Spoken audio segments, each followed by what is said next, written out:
Olá, tudo bem? Sou o pastor Jefferson Debos, pastor da Célula do Redentor de Carazinho, Rio Grande do Sul, e te convido para terminarmos o estudo no Credo Niceno.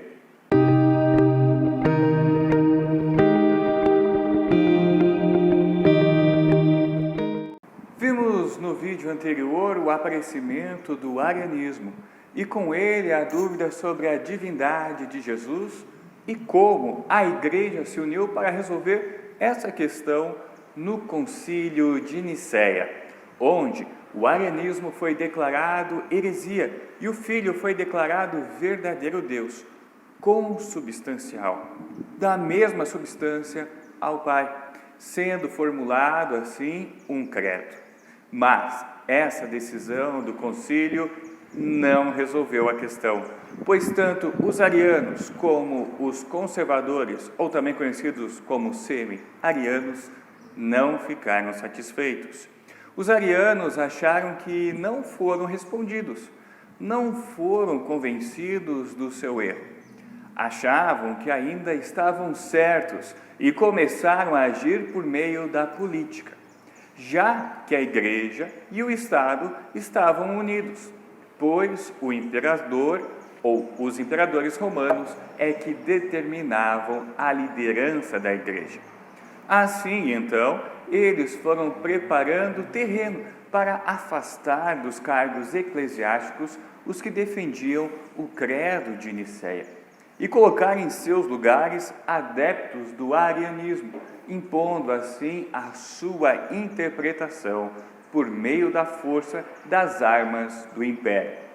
E muitos missionários arianos foram também enviados aos povos germânicos que estavam procurando entrar no Império Romano, convertendo muitos desses povos ao arianismo, e quando esses entravam para o Império, levavam consigo o ensino ariano. E os conservadores estavam receosos com o significado da palavra homoousios, da mesma substância, consubstancial, pois isso lembrava eles de uma outra heresia com a qual a Igreja recém havia lutado, o sabelianismo. O sabelianismo é uma doutrina criada por Sabélio, que ensina que há apenas um Deus que aparece e opera em três modos. Por isso, por alguns é chamado de modalismo. Pai, Filho e Espírito Santo significam três atividades, três funções diferentes da mesma pessoa. Segundo Sabélio, quando pensamos na ação de criar ou controlar o universo realizada por Deus, o Senhor Deus deve então ser chamado de Deus Pai. Quando pensamos que Deus realiza o ato de redimir o ser humano, ele deve então ser chamado de Filho. E quando pensamos que ele está santificando a sua igreja, ele então deve ser chamado de Espírito Santo. Poderíamos dizer de uma forma bem simples que Pai, Filho e Espírito Santo seriam como estilos de roupas diferentes que, dependendo da ocasião, Deus usava. Porém, alguns textos mostram que isso não é verdade. Podemos usar o texto de Gênesis capítulo 1, versículo 26. Aí ele, Deus, disse: agora vamos fazer os seres humanos que serão como nós, que se parecerão conosco. Eles terão poder sobre os peixes, sobre as aves, sobre os animais domésticos e selvagens, e sobre os animais que se arrastam pelo chão. Também podemos usar o texto de Mateus, capítulo 3, versículos 16 e 17.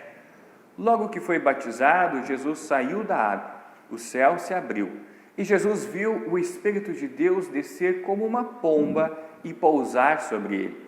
E do céu veio uma voz que disse: este é o meu Filho querido, que me dá muita alegria.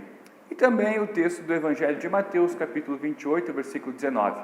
Portanto, vão a todos os povos do mundo e façam com que sejam meus seguidores, batizando esses seguidores em nome do Pai, do Filho e do Espírito Santo. Estes textos, então, mostram que a doutrina da Santíssima Trindade, ela é bíblica, mostrando que existe, então, três pessoas distintas e não três modos de uma única pessoa. Esse impasse aumentava a cada mudança de imperador, dependendo para qual interpretação este pendia. Tanto que Atanásio foi exilado por 5 vezes durante este período. E neste período apareceu uma nova heresia, que agora colocava em dúvida o Espírito Santo. Essa heresia era o macedonianismo. A partir da segunda metade do século V, surgiu uma corrente de pensamento que negava a divindade do Espírito Santo. Tal heresia recebeu o nome de macedonianismo ou pneumatomaquismo. Macedonianismo, pois provém de Macedônio, seu formulador, que era patriarca de Constantinopla, seguidor do pensamento ariano. Pneumatômaco vem do grego, que quer dizer adversário do Espírito. O macedonianismo ensinava que o Espírito Santo era uma criação do Filho e um servo do Pai e do Filho. Ou seja, o Espírito Santo era inferior ao Pai e ao Filho, e superior aos anjos, aos seres humanos e à demais criação, ao resto da criação. O macedônio pregava ainda que o Filho era de uma substância similar à do Pai, mas não da mesma essência, da mesma substância. Ou seja, o Filho era um Deus inferior ao Pai, ou seja, tinha o Pai, o Filho e o Espírito Santo. E esse desentendimento foi desenrolando até que um outro imperador, Teodósio, resolveu reunir novamente a igreja no ano de 381, na cidade de Constantinopla. Essa reunião veio a ser conhecida posteriormente como o Segundo Concílio Geral da Igreja, o Primeiro Concílio de Constantinopla. A esta altura, tanto Ario como Atanásio já estavam mortos. Então, novos líderes se levantaram na igreja. Agora existiam 4 partidos: os arianos, os macedonianos, os conservadores e os nicenos, que para muitos historiadores haviam mudado um pouco e por isso deveriam realmente ser chamados de neonicenos. E tinham como figuras de destaque Basílio de Cesareia, Gregório de Nazianzo e Gregório de Nissa. O partido conservador, que era o maior, não concordava com o arianismo e nem com o macedonianismo, mas tinha dificuldade de aceitar o termo consubstancial, como Úcios. Então, o partido neoniceno, auxiliado pelo imperador Teodósio, que foi criado com uma compreensão nicena, se aproximou do partido conservador para mostrar que ambos estavam defendendo a mesma coisa. E esclareceram o que queriam dizer com homoúcios, consubstancial, da mesma substância. Queriam dizer então que a Santíssima Trindade era formada por 3 pessoas diferentes, não 3 modos, 3 pessoas diferentes, mas que tinham a mesma natureza, a mesma essência, a mesma substância. Ou seja, tanto o Pai como o Filho e o Espírito Santo são verdadeiro Deus, incriados, coeternos, um único Deus em 3 pessoas. E assim, o credo que foi redigido no primeiro concílio geral de Nicéia foi reafirmado no concílio de Constantinopla. Por isso que o nome completo do credo niceno que temos hoje é Credo Niceno Constantinopolitano. O concílio de Constantinopla acabou declarando o macedonianismo como heresia e reafirmando no credo o cremos no Espírito Santo, porém acrescentando Senhor que dá a vida e procede do Pai, e com o Pai o Filho é adorado e glorificado, ele que falou pelos profetas. E declarando também como heresia o arianismo, reafirmando a deidade de Cristo com as palavras: Ele é Deus de Deus. E a humanidade de Cristo com as palavras: foi feito homem. Assim vemos claramente a defesa da igualdade entre o Pai, o Filho e o Espírito Santo, do ponto de vista da natureza e da dignidade, condenando qualquer tipo de subordinação na Trindade. No Deus uno e trino não há inferior e superior, nem mais ou menos Deus. Em Deus temos 3 pessoas e uma natureza ou uma substância. E desta forma, a salvação pela graça, por meio da fé em Jesus, foi reafirmada. Porém, este credo só começou a ser usado realmente por toda a Igreja apenas por volta de 451, apenas 70 anos depois. A partir desses 2 estudos, podemos concluir que o credo niceno não procura apresentar todos os artigos da fé cristã, mas confessa e defende as verdades fundamentais da doutrina escriturística acerca da Santíssima Trindade. Mesmo com tanta luta, com tantos debates e comprovação bíblica, a heresia do arianismo não foi excluída do mundo ao todo. Podemos ver esta doutrina em muitas seitas, principalmente nas Testemunhas de Jeová e uma pequena parte do pentecostalismo.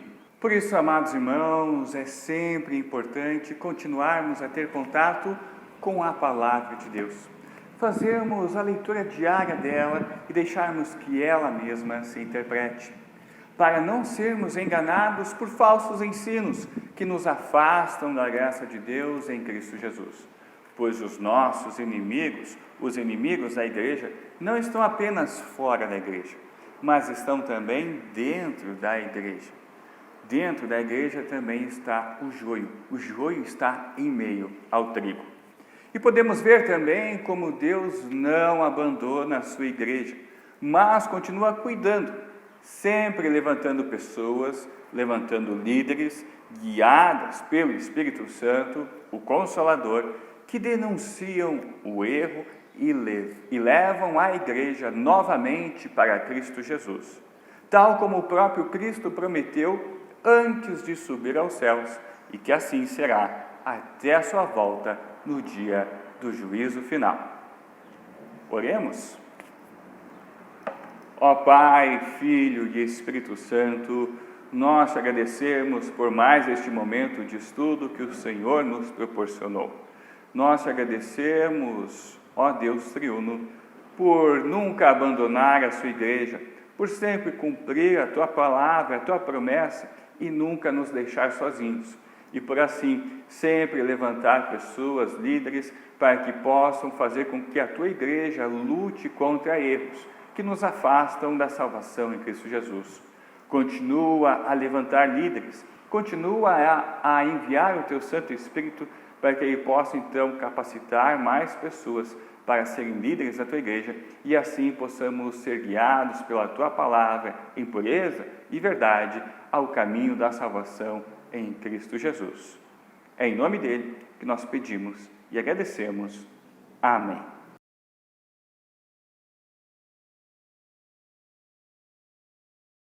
Deus meu Senhor, hoje eu venho a Ti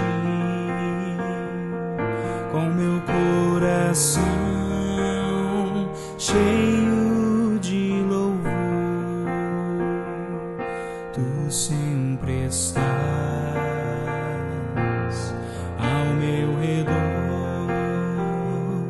entre as estrelas e o brilho do sol. Vou te agradecer por todo o amor, vou te oferecer todos os dons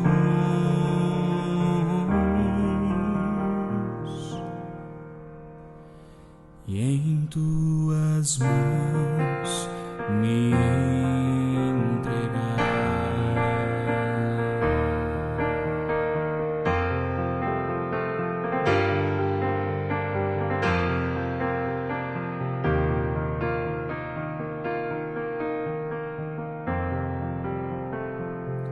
Deus meu Senhor,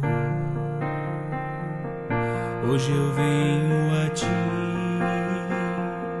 com meu coração cheio de louvor. Tu sempre estás ao meu redor,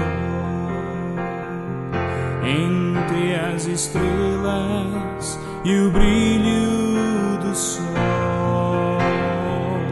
Vou te agradecer por todo o amor que eu posso te dar. Vou te oferecer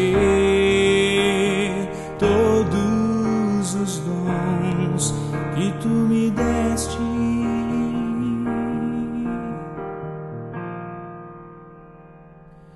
E em tuas mãos me entregar, e em tuas mãos me entregar, e em tuas mãos me entregar.